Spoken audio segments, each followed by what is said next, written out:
Jai Shri Sham. So, we will start with the first chapter, Directors of CA Final. So, I wish you will understand by watching this video. I hope you will wish. I hope. So, let's start. So, Directors is part in. I will let you. This is just an introduction part, okay? तो Directors chapter 3 chapter में divide है. Chapter 1, chapter 2, chapter 3. Chapter 1 is about appointment of non-executive directors and qualifications. Chapter 2 is about board meeting and board powers. Chapter 3 is about appointment of executive director and remuneration of all directors. So chapter 1 का जो scope है section is 149 to 172. Chapter 2 is 173 to 195. Chapter 3 is 196 to 205. ठीक है. So board of directors होता क्या है? The second highest body in the company after share holder के बाद जो मेन इंपॉर्टेंट बॉडी होती है वो होते हैं board of directors. They manage the company. So who is a director? So as पर सेक्शन 2 का 34 definition is directors means directors appointed to the boards of the company. The earlier concept of deemed and shadow director has been remove now. पहले जो earlier concept है deemed और shadow director का वो अभी हट चुका है. So directors are of two types, executive director and non executive director. अब एग्जीक्यूटिव डायरेक्टर और नॉन एग्जीक्यूटिव डायरेक्टर के फर्दर वाइफर्केशंस होते हैं इसके अंदर, वुमेन डायरेक्टर ये वो. लेकिन सबसे पहला सब डायरेक्टर्स है बस टू टाइप्स के, executive director and non executive directors. So executive directors comprises of MD, WTT. So what is MD? MD is managing director who has substantial powers of management. Basically यही main होता है, यही पूरा management वगैरह करता है. WTT is whole time director. They are in the whole time employment of the company. They get salary. Other names of MD and WTT are known by these three different names too: technical director, working director, director in employment. Now let's study about non-executive director.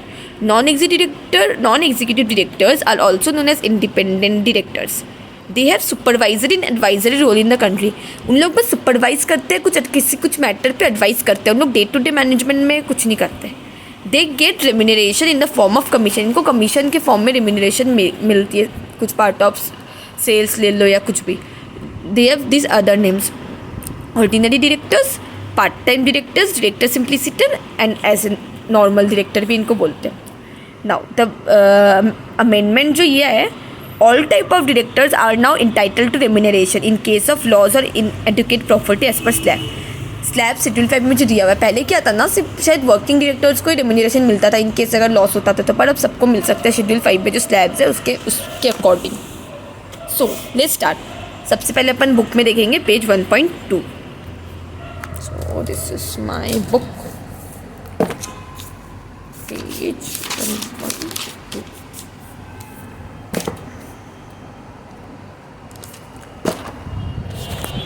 देखिए this is page 1.2. इसमें सब definition जो हमने अभी पढ़ा वो दिया हुआ है. इसका समराइज फॉर्म पहले कॉपी से देख लेते हैं. देखिए OPC, प्राइवेट, पब्लिक, 3 तरह की कंपनी होती है. तीनों में डायरेक्टर रहना इज़ मैंडेटरी. ठीक है. तो मिनिमम डायरेक्टर कितने रहेंगे? OPC में 1, प्राइवेट में 2 एंड पब्लिक में 3. और मैक्सिमम रहेंगे 10, 15. अब ये मैक्सिमम रहेंगे, लेकिन इससे ज़्यादा अगर हम लोग को रखना है तो हम लोग को AO में चेंज करना पड़ेगा और स्पेशल रिजोल्यूशन पास करना पड़ेगा. 2 चेंजेस होंगे अगर हम लोग को डायरेक्टर का नंबर बढ़ाना है. सबसे पहले SR पास करना होगा और उसके बाद हम लोग को करना होगा AO में चेंजेस करना होगा. बुक में अभी एक बार अपन देख लेते हैं. देखिए सबसे पहला मिनिमम एंड मैक्सिमम का बोला हुआ है.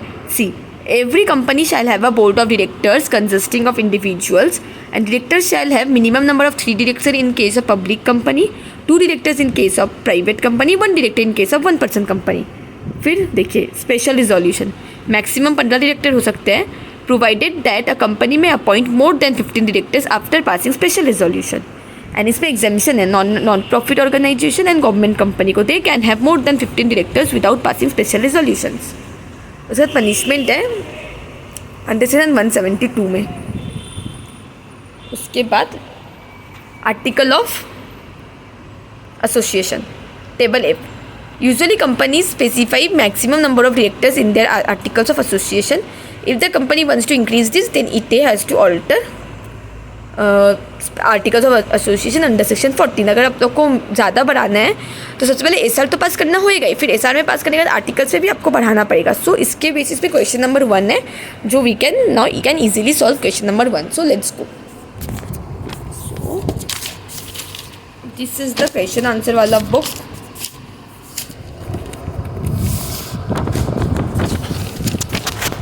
सो देखिए पहला क्वेश्चन क्या है।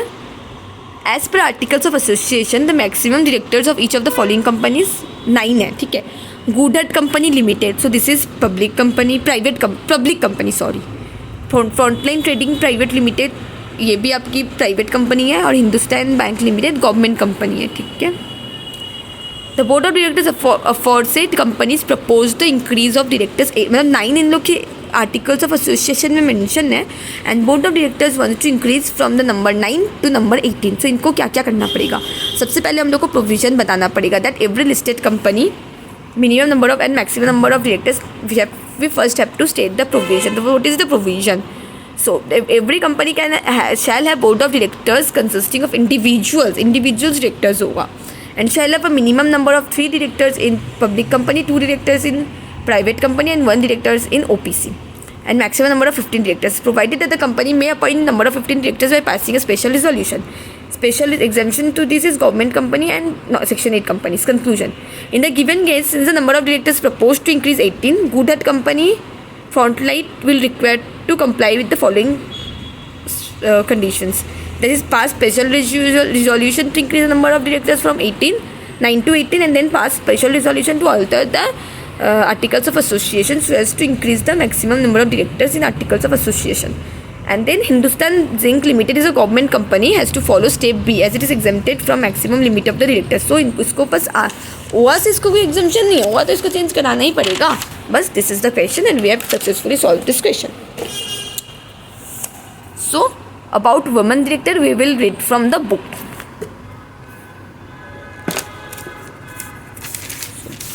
Page it's 1.2.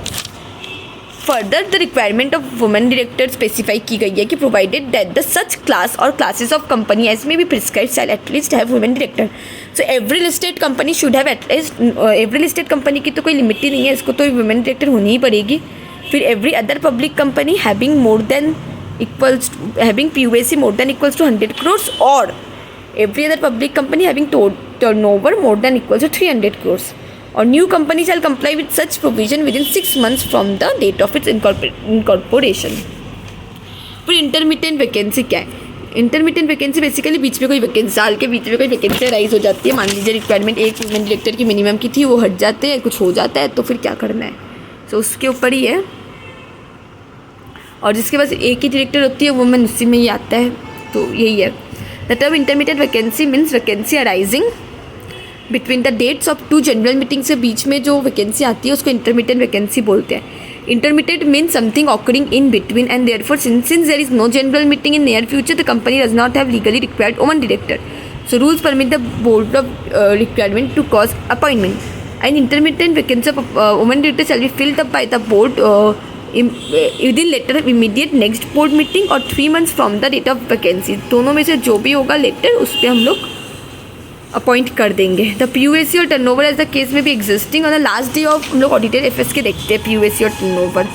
फिर ये बोला हुआ दिया गया हुआ है, कुछ क्लैरिफिकेशन है कि वुमेन डायरेक्टर को सेम पावर है एंड ड्यूटी है पर the director executive non executive managing director. Technically हम लोग को बस women type of director she is not a designation itself नहीं है।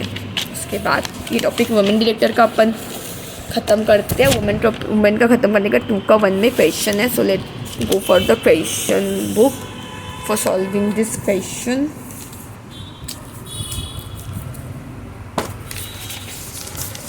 ये सिद्धार्थ सर की बुक में इतना क्वेश्चन एंड बुक इतना बुक एंड क्वेश्चन करना पड़ता है, दिमाग खराब हो जाता है, आप इरिटेट हो जाते हो। Okay so this is the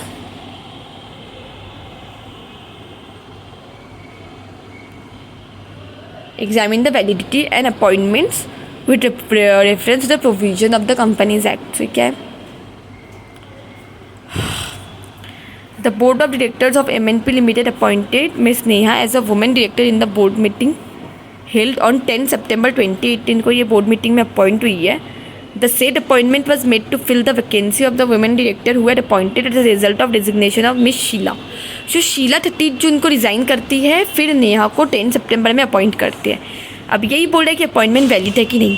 तो सबसे पहले हम लोग प्रोविजन निकलेंगे. अगर इंटरवेटेंट वैकेंसी ऑकर होती है तो within the later of 2 dates, that is the next board meeting और the 3 months from the date of vacancy.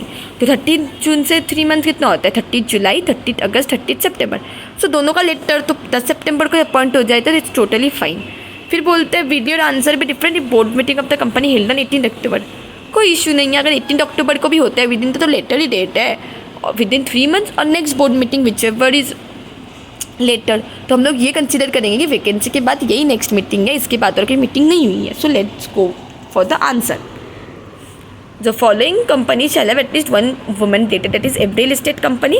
फिर every other public company having paid up share capital more than equals to 100 crores और every other public company having turnover more than equals to 300 crores.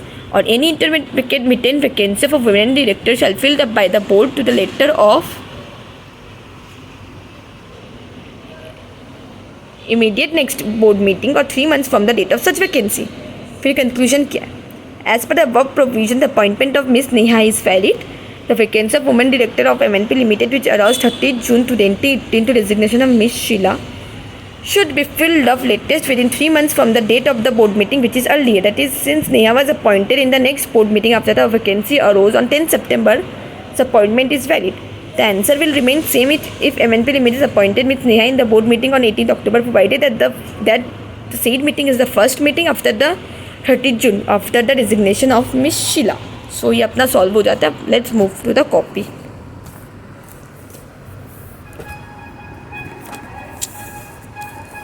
Copy में हम लोग का दिया हुआ है resident director, जो कि हम लोग को 1.3 पेज से पढ़ना है. कॉपी के लिए इतना ही